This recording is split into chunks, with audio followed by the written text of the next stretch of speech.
that I cannot be interested and very happy with the budget, and at the same time, I pretend to be unhappy with the finance bill that is supposed to fund that budget. Honorable Speaker, the proposals that have been given by this committee to amend are making this bill very good and highly acceptable, especially after dealing with the matter of bread and also dealing with the matter of taxation on motor vehicle, among others. Honorable Speaker, I also support this bill because it gives additional money to the counties, Honorable Speaker. Counties have been getting around 385 billion. That is the highest that we have ever seen. And this bill, Honorable Speaker, gives an additional money to the counties, approximately 15 billion, Honorable Speaker. I'm seated to a very sharp CPA, Honorable Bandi, and he has told me that if you are not sure of the figure, say approximately. Approximately, Honorable Speaker, 15 billion to our counties. And this money is going to our road projects, health, agriculture, markets, water. What else do I want, Honorable Speaker? I want money to go to Kitui, to Makueni, to Machakos, to Embu County, Honorable Speaker. And listening to the Honorable Cecily Mbarire, Honorable Speaker, she says that the most difficult thing to do is to raise money for the counties.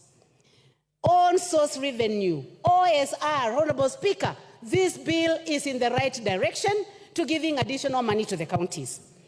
Honorable Speaker, this bill provides additional money to CDF, the best fund in this country. Honorable members across the divide, the best monitored, the most evaluated, the most successful is getting 30 million, Honorable Speaker, per constituency, Honorable Speaker. Members on the side where I'm seated, well, where I used to be in Azimio, members who are seated on this side, Honorable Speaker, should be the ones supporting this motion because of additional money to CDF. Because our children are going to get more money. Honorable Speaker, yesterday, I watched a girl that I've been paying fees for. Let me stick to the motion. Which standing order? Yes, Kajwang, what's your point of order? On a point of order, the gracious lady that has just spoken, the last I checked, she was in Azimio through Jubilee. Could it be that those positions have changed, or could it just be a misleading statement, Mr. Speaker? That is not a point of order. Go on. Thank you, Honorable Speaker, for your wisdom. I knew that you wanted to distract me. Honorable Speaker, I was just saying that I watched one of the girls that I pay fees for, and she was in the street, and she had written a message to me the previous day. And I asked her, you told me that it was about taxation on motor vehicle and bread. Why are you in the street?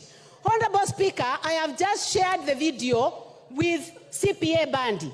The girl told me that she was not in the street concerning the bill, that she was doing TikTok, Honorable Speaker. And she was swinging, Honorable Speaker, very nicely. She told me that she was there because she wanted to get views for TikTok, Honorable Speaker. So, Honorable Speaker, and I'm going to show you, Honorable, she says that she cannot find the stones because the community that provides stones was missing in action. So she was wondering where the stones were. Honorable Speaker, going back to this bill, it is important to note that our finance bill for the previous year has made Kenya the 27th fastest growing country in the world, Honorable Speaker, in the world. You need to look at this Financial Times, members seated on my side, that Kenya is the 27th fastest growing country in the world because of the bill that we passed last year. Honorable Speaker, also, because of passing a good bill led by the Chair Finance, Honorable Speaker, Nairobi Stock Exchange is the best stock exchange in the world. That is not according to Rachel Nyamai. That is not according to the Honorable Speaker of the National Assembly.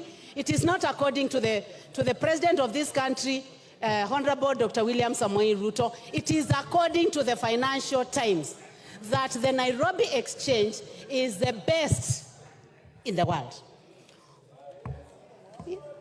Honorable Speaker, education is an equalizer, Honorable Speaker. This bill, Honorable Speaker, proposes approximately 658 billion to education. Some of us found our way here because we went to school. Our parents never saw a classroom. My own parents, Honorable Speaker, never stepped in a classroom. My father he was not literate.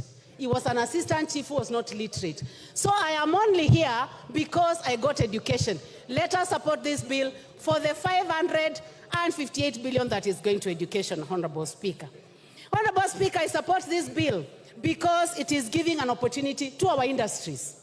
We are saying that for a phone that has been assembled out here must be taxed.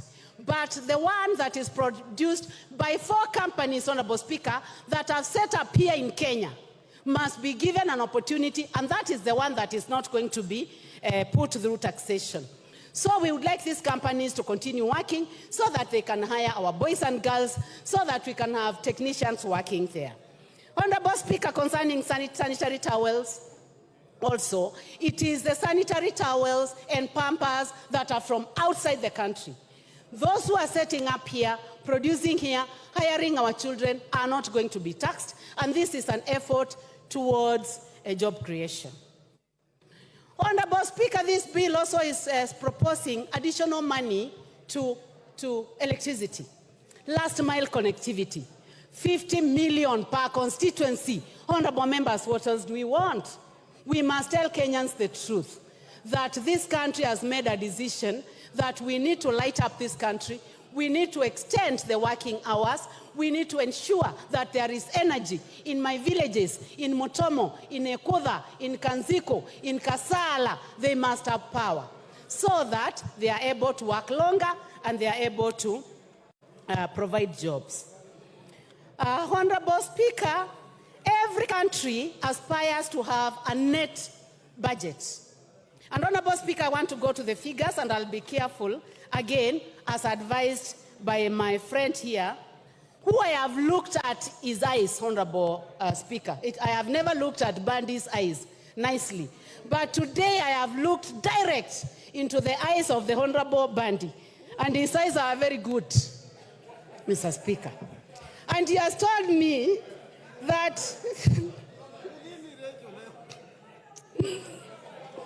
let me finish, Honorable Speaker. 2021, 2022,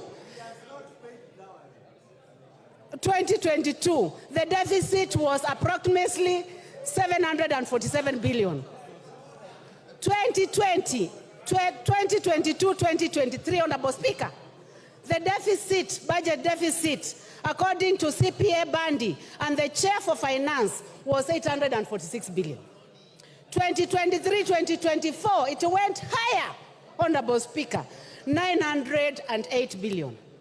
And now, Honorable Speaker, courtesy of a good budget committee, led by the Chair, Honorable Kimani Kuria, the deficit, proposed deficit, Honorable Speaker, will be 597 billion. Honorable Speaker, Honorable William Samoei Ruto is going to provide a balanced budget for this country. Watch this space. Watch this space, honorable members. He has promised to provide a balanced budget where we will not have to borrow, Honorable Speaker. Honorable Speaker, did the committee listen to Kenyans? Yes, it did. They went all over the country. That is why they have dropped matters to do with bread taxation. They have dropped matters to do with taxation on motor vehicle, among a myriad of other things.